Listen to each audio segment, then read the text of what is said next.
Donc ici, on va utiliser PowerPoint pour produire un paquet SCORM qu'on va pouvoir ensuite de ça importer vers diverses plateformes d'apprentissage, que ce soit Moodle ou Brightspace ou autres.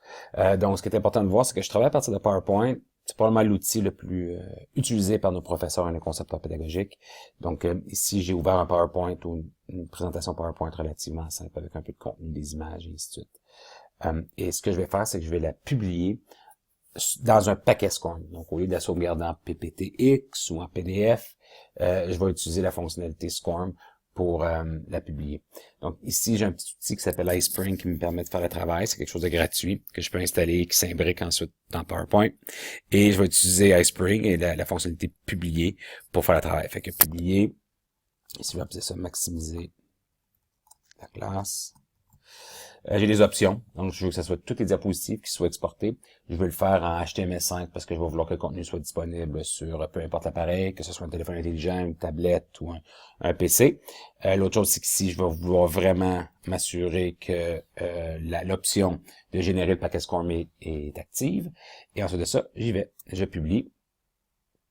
Oui. Et on commence à créer finalement le paquet SCORM.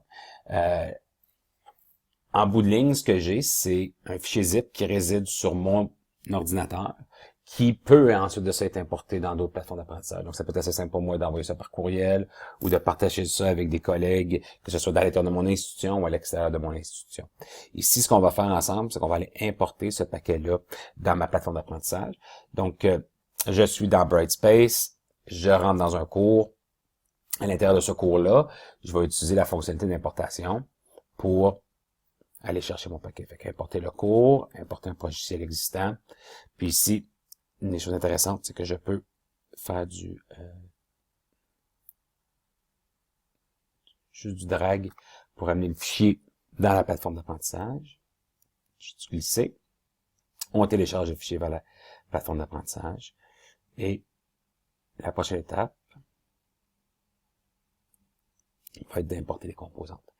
Donc, à ce stade-ci, Brightspace défait le paquet SCORM et l'ajoute comme tel à l'intérieur de mon environnement. Toutes les plateformes modernes peuvent faire la même chose, que ce soit Moodle ou autre. Donc, ici, vous voyez, on a créé un dossier. Dans le dossier, on a maintenant mon paquet SCORM, déballé, si on veut. Et je vais pouvoir consulter mon contenu. Vous voyez, mon contenu apparaît. J'ai donc toutes mes diapositives. Je peux naviguer à travers les différentes diapositives. Vous allez voir que le regard est exactement le même qu'il était à l'intérieur du PowerPoint, les petites images et ainsi de suite. Une des choses intéressantes, c'est que le fichier est ouvert en ligne. C'est une expérience où j'ai pas besoin d'avoir une application externe ou peu importe pour consulter le contenu, ça se fait tout en ligne. Puis une des choses intéressantes, c'est que je sais que l'expérience va être exactement la même si je m'en vais vers une autre plateforme d'apprentissage parce que j'ai utilisé la fonctionnalité SCORM pour emballer mon contenu. Une des choses intéressantes avec SCORM également, c'est le fait que SCORM permet de faire un suivi sur comment les usagers ont utilisé ma ressource. Donc, si je viens à plus d'actions ici, puis j'affiche un rapport, j'ai un rapport SCORM, et le rapport SCORM va me permettre de voir un rapport d'utilisation. Fait que dans ce cas-ci, moi-même, j'ai fait une tentative du contenu et j'ai passé en moyenne 38 secondes. Fait que j'ai des très bons suivis sur quels sont quel étudiant a cliqué sur mon outil à travers les rapports SCORM.